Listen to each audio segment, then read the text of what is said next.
umagang ito po, dahil meron po tayong bagong season. At yun nga po, binanggit na po kanina. Ang title po ng ating series po sa second quarter ng taon to ay pinamagatang Open Heaven, no? So under the Open Heaven, mga may naaalala po ba kayo kapag naririnig nyo po na sa passage sa Bible na kung saan ang langit ay bumukas? Open Heaven. May naaalala po ba kayo? May na-aware? So kung wala po, ito po, i-share ko po sa inyo ang isa sa mga passage sa Bible kung saan ang langit ay nagbukas. No? Mababasa po natin ito sa Matthew chapter 3, verse 16 to 17. No? I believe po, i-discuss rin naman po ito ni Pastor Dean in the future. No? So sa akin lang po, ipahahapyawan ko lang po kung ano po ang binabanggit dito na Open Heaven. So basahin ko po. As soon as Jesus was baptized, He went up out of the water, and that moment, heaven was open. Ano po nangyari?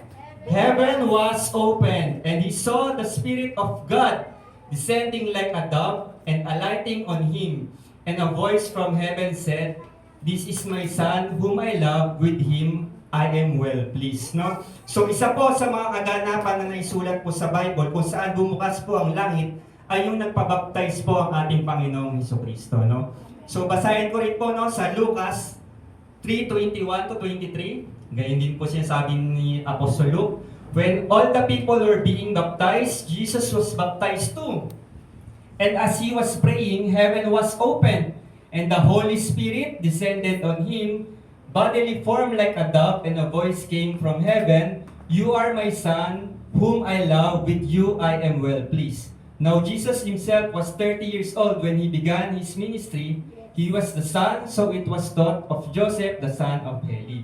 No, so mapapansin po natin dito na binanggit na 30 years old si Jesus Christ when He was baptized. No, hindi po sanggol, kundi 30 years old po. Meron na po siyang sapat na gusto ng pag-iisip at desisyon para po makapag-decide na siya po ay magpabaptize. No? So diyan po, sinasabi po, 30 years old. So ano po kayang ginagawa ni Jesus Christ, no? Nung before His earthly ministry, before He was 30 years old, simula po nung pinanganak siya, no? Hanggang siya po ay naging 29 years old. Ano po kaya ang ginagawa ng ating Panginoong Jesus, no? Yun po ang ating pag-aaralan po natin ngayon. Kaya po, ang title po na pag-aaralan po natin yung kanina, pinakita na po, A Heart Prepared for Ministry, no? Maging ang ating Panginoong Jesus po, hindi lang po siya biglang sumulpot at biglang nag-ministry na lang po na ako ang Mesiyas, ako ang tagapagligtas, no? Meron po siyang paghahanda na sinasabi, no? Sabihin po natin sa katabi natin, preparation. Preparation, yan. Preparation is very important, lalo na po sa ating mga pag-minister, no? Even Jesus Christ Himself, nag-prepare po siya bago po siya nag-minister, no? So, basahin po natin, no? Sa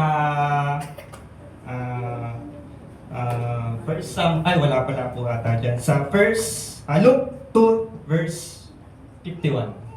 Ayan. So, maaalala po natin na ang record lang po ni Jesus Christ na nabanggit ay siya nung 12 years old po siya, no? Na siya po ay nagtuturo sa templo, no? After po noon, wala na pong nabanggit kung ano pong ginawa niya. Pero actually po meron. Ayan po, basahin po natin sa Luke 2, verse 51, sorry. Then He went down to Nazareth with them and was obedient to them. But His mother treasured all these things in her heart. Ano po sabi sa kanya? He was obedient. No? So si Jesus Christ po, nung siya po ay pagkabata, no? Hanggang siya po ay naging 29 years old po, siya ay naging masunuring anak. No, hindi po siya kung sakaling inutusan siya ni Maria dahil maghugas ka ng plato, ganito anak. Hindi siya nagdadabo. Yun ay preparation niya pala sa ministry, no? So bago pala tayo mag-minister, dapat handa ang ating puso. Dapat marunong tayong sumunod. Marunong tayong magpasakop. At sa Tagalog, at lumusong siyang kasama nila. Ang tinatawag nito si Mary at si Joseph, no? Kasi nga nawala si Jesus Christ sa temple, hinahanap niya sila. So sabi, at nagpasakop sa kanila. At iningatan ng kanyang ina sa kanyang puso ang lahat ng mga pananalitang ito. So mababasa po natin, ang unang attitude po na dapat ng isang minister ay merong submissive heart. Sabihin po natin, submissive. Marunong magpasakop, no? Hindi naman po pwedeng na mag-minister tayo kasi puro lang tayo utos, puro tayo pride. Bago tayo maging minister, dapat marunong tayong magpakumbaba. marunong tayong sumunod sa mga authority na nilagay sa atin ng ating Panginoon. No? Even Jesus Christ Himself, nagpasakop po siya nung siya ay bata sa kanyang magulang at higit na lahat nagpasakop siya sa kanyang Diyos Ama.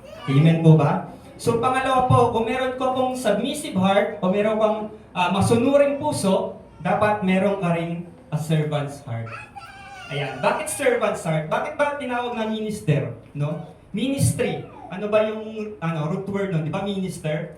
To maglingkod. No? Hindi para paglingkuran. Even Jesus Christ Himself, when He came down in earth, hindi po siya naging hari, hindi po siya naging presidente, hindi siya naging kung sinong mataas na tao. Siya ay naging isang anak ng karpintero. Nagpakumbaba po siya at yun po ang dapat natin gayahin. No? Mapagpakumbabang puso at mayroong pusong handang maglingkod. No? Basahin po natin sa Mark 10 verse 43 to 45. Ayan. Not so with you, instead, whoever wants to become great among you, you must be your servant. Ang kausap niya po dito yung mga 12 disciples niya po, no? And whoever wants to be first must be slave of all. For even the Son of Man did not come to be served, but to serve. Sabihin po natin, serve. Sabihin natin sa katabi natin, serve. Serve. Kaya nga po servant eh. Serve. And to give His life as a ransom for many. So yung context po ito, yung mga disipulo niya po nagtatalo-talo kung sino po ba dapat umupo sa kanan at sa kaliwa ng ating Panginoong Jesus. Sabi ni Jesus, bakit kayo nagtatalo? Bakit kayo nagpapataasan? Hindi niyo ba alam na ang Panginoong Jesucristo ay nagpakumbaba rin, no? He came to serve, not to be served, no? Siya mismo ang bilang buhay na example na nagpakumbaba siya at nag-serve, no? And to give His life as a ransom for many. Ngayon po ay Resurrection Sunday. Linawin ko lang po ulit, no? Isang beses lang po namatay ang ating Panginoon at pinako sa krus ng Kalbaryo upang bayaran ng ating kasalanan, no? Yan po yung sinasabing, give His life as a ransom for many. So siya po ay pumunta dito para bayaran po ang ating kasalanan, tubusin tayo. Siya po ay namatay at sa ikatlong araw siya po ay nabuhay namang muli. Kaya po meron po tayong kasiguradaan ng tagumpay dahil siya po ay nabuhay namang muli. Amen po? Amen. So pangatlo po, nakatangian po dapat ng isang minister o pinakita ni Jesus na meron siyang puso ay yung soldier's heart. No? Mababasa po natin sa Matthew 4 verse 1. No? So Matthew 3 kanina binasa, nabaptize siya. After niyang mabaptize, anong meron agad? Battle. Sabihin natin sa katabi natin, battle.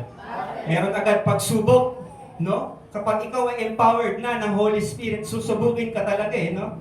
So, after niyan, sabi dito, then Jesus was led by the Spirit, by the Spirit. Yung Spirit na dumababa sa kanya, siya rin yung Spirit na nagdala sa kanya sa battle, sa wilderness, to be tempted by the devil. At alam naman po natin yung kwento, no? Napag-aralan na po natin sa mga ating past series, no, sa Armor of God, no, na napagtagumpayan ito ni Jesus, no. At mababasa rin po natin dito sa 1 Corinthians 10:12 to 13. Isa pong encouragement sa atin ni Apostle Paul, no. So if you think you are standing firm, be careful that you don't fall. No, kasi marami minsan kapag tayo nagiging servant na, no, tinataas rin natin ng ating sarili. No, Diyos lang po dapat ang ating itaas, hindi po ang ating sarili, no?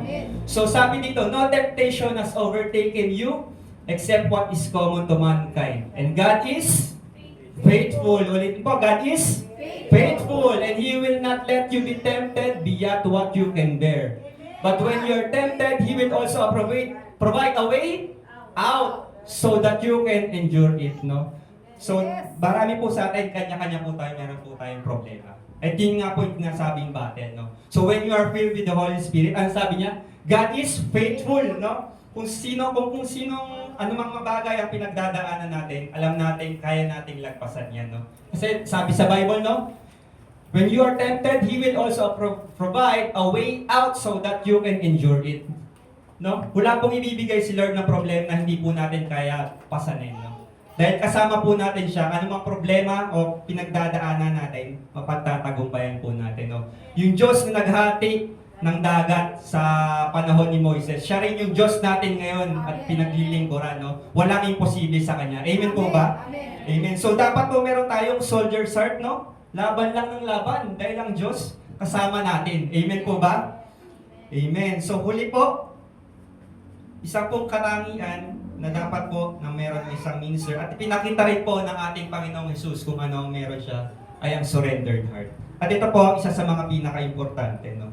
Maaaring magaling tayo magsalita, kumanta, maglingkod, o kahit ano pa mga skill na meron tayo. Pero kung ang puso natin na hindi natin sinusuko sa Panginoon, baliwala lang din po yun, no?